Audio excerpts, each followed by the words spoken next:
Hi, I'm Paul Darley, and thanks for tuning into our June issue of Inside Darley. Hopefully, if you live in America, you and your family had a great Memorial Day weekend. There was kind of a new sense of freedom after being so bottled up with the pandemic for the last 15 months. But hopefully, you also took time to reflect back and remember those who died in service to our country over the years. And that certainly has a renewed importance to us here at Darley, with so much of our business being defense these days. You know, I've always considered myself to be a sales and marketing guy, and I'm trying to really figure out what this new marketing mix looks like in the future with digital and really the acceleration of that digital during the COVID period. And our first two articles that we've attached here are both marketing articles that maybe can give you some insight as to where the market's heading.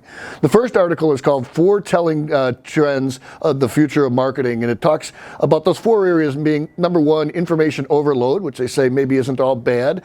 Number two, people are watching more and reading less. I think we're seeing that, and hopefully you're getting that with Inside Darley. Number three is internet platforms come and go. And number four is mobile first or your last. So I think some good tips there. The second article is titled Marketing in the Year 2025, 5 Key Trends That Will Drive the Future of Marketing. And here they talk about number one being AI first approach. Number two being the rise of voice marketing. Number three being that virtual reality is going to continue to have a big impact. Number four is the impact of blockchain, which I find very interesting that that's up there. And lastly, number five is data that will drive key market decisions, and we're certainly seeing that. You probably noticed that there was no mention of trade shows or print, and I even scoured a lot of marketing articles trying to find something on where that fits in. And I do think for both our fire and our military markets, there's probably a place for that, and it's great to see trade shows starting up again. So if you stick around at the end of this video, we have an interview with Eric Schlett. Eric is the Executive Vice President and Executive Director for Clarion, their fire and rescue group, which runs the FDIC, which is the Fire Department Instructors Conference. Usually takes place in April. We had to miss the one in April 20 and 21, but it's now going to take place August 2nd through the 7th down in Indianapolis. So we're going to be there, and I'll tell you what he talks about in terms of his anticipated attendance is very optimistic. I think you'll it's great to hear. I hope you'll stick around and listen to that. What you did hear a lot of, though, is the importance of data in the fire service, and both of these articles talk to that. And I'll tell you, Firehouse Magazine ran an article on May 17th. It was written by Dr. Lori Moore-Merrell, and she is the president and CEO of the International Public Safety Data Institute. I've had an opportunity to know Lori for a number of years. Prior to that, she served 26 years with the IAFF, the International Association of Firefighters, and she talks about leveraging AI and some of the other things in this article. So I'd encourage you to check that out.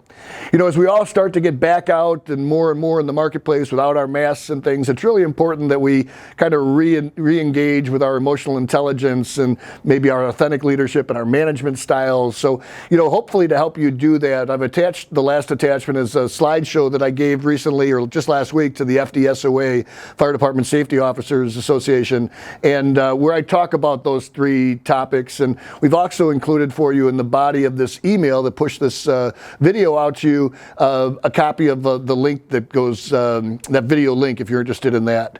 In July, we're going to have Ann Smart. She's the executive director of the for Loyola Family Business Group. That's at Loyola University here in Chicago, and she runs their Family Business Center. Great friend of ours, a great friend of Darley. We're going to interview her in the July issue.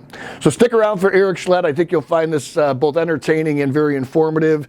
Thanks for tuning in. If there's anything we can be doing to assist you, we hope you'll reach out to us.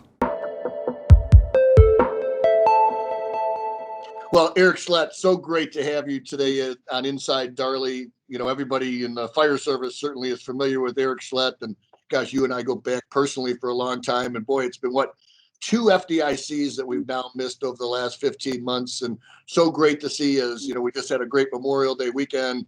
People are out and about, maskless, and getting back to some resemblance of normalcy. And during Inside Darley, I'm sharing today articles relative to 4 and 5 different trends taking place in marketing, mostly on AI and digital and an eye toward those type of things. And I've been studying a lot of different, where is marketing going? And most of everything seems to be digital, and you don't read much about, you know, trade shows and print publications. And so 2019 being the last trade show that FDIC that we had, I think you had maybe 33,000 attendees roughly or so. Can you talk a little bit about what you expect down in Indy, August 2nd through the 7th, particularly as it relates to bodies on the trade show floor, maybe how many registrants you have so far and things of that nature? Yeah, I'm happy to do it. And Paul, it's so great to be with you. Yeah, we've had a relationship, knowing one another for about 21 years now, and I've missed you over the last year and a half, and can't wait to see you in person. And the good news is that the country is opening up, and restrictions seem to be easing up, which is great. As it relates to the marketing, and let me start there first. Over this past year, without the ability to meet face to face, we've actually had quite a stellar year on our media side, both print and digitally.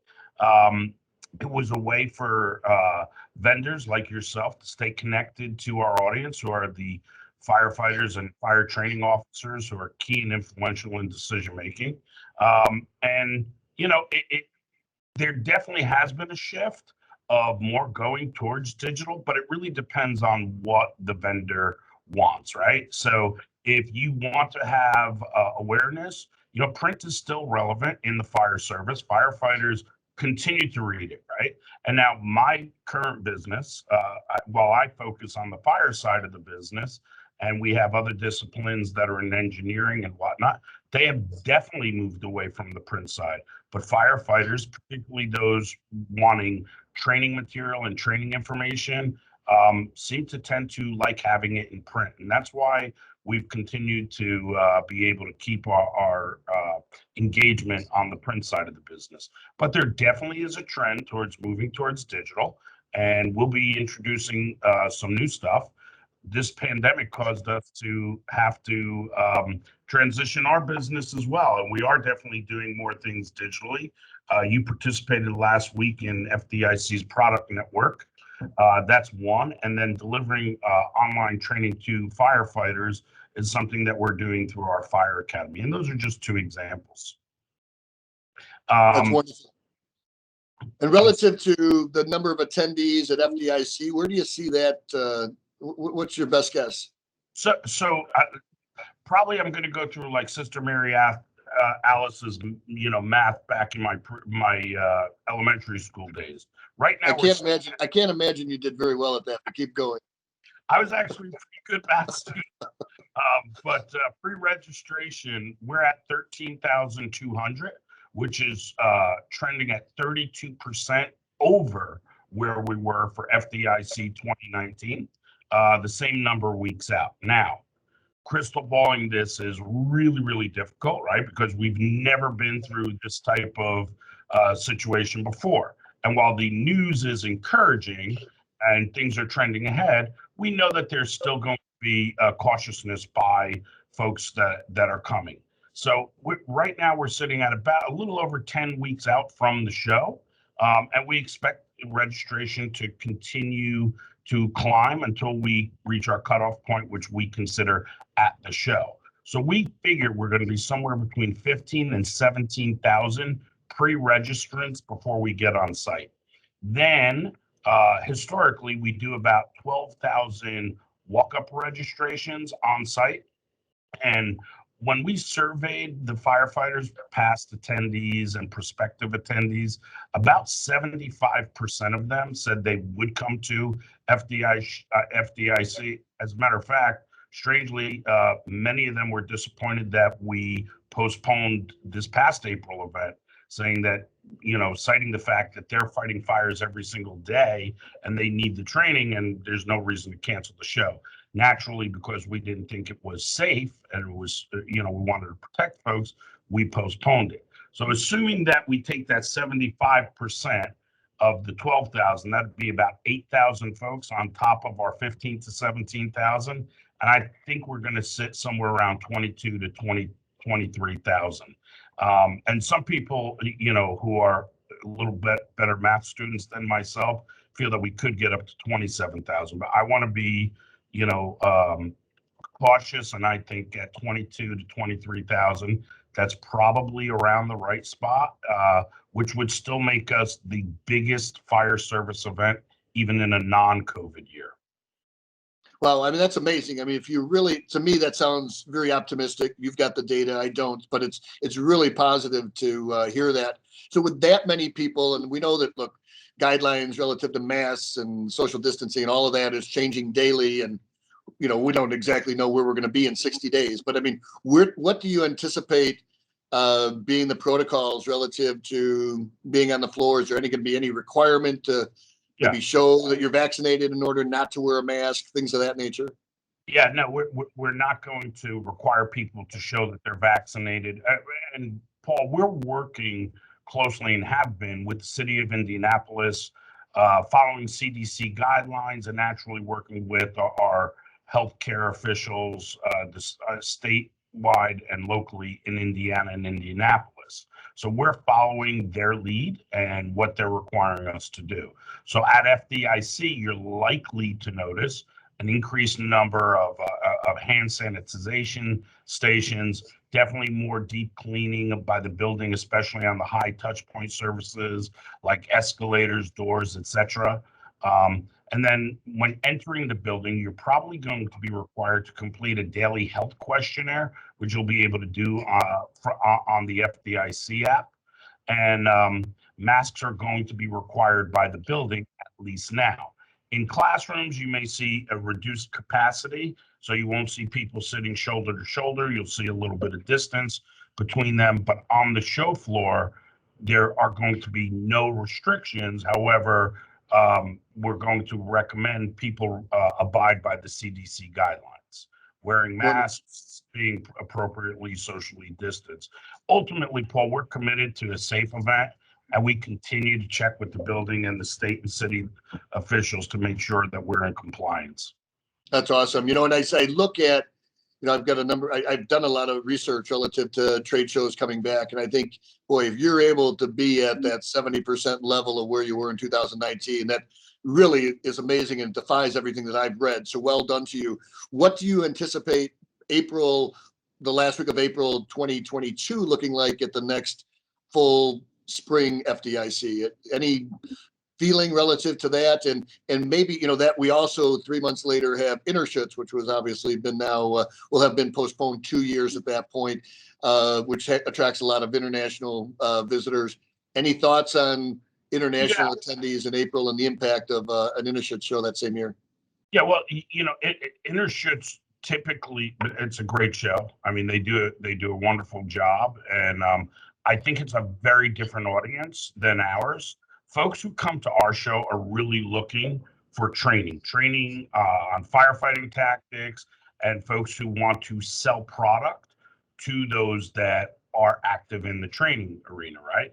So theirs is more like a fair where you won't get that on-site training like we do.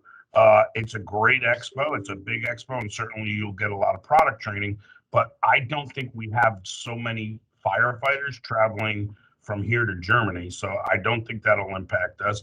And as far as folks who want to come to reach the U.S. Fire Service, I don't think that'll be impacted, especially after a 2-year sabbatical. So we feel pretty good about it. All right, good. Well, Eric, thank you for your time today. Before we break, anything else you'd like to add or say to our listeners today?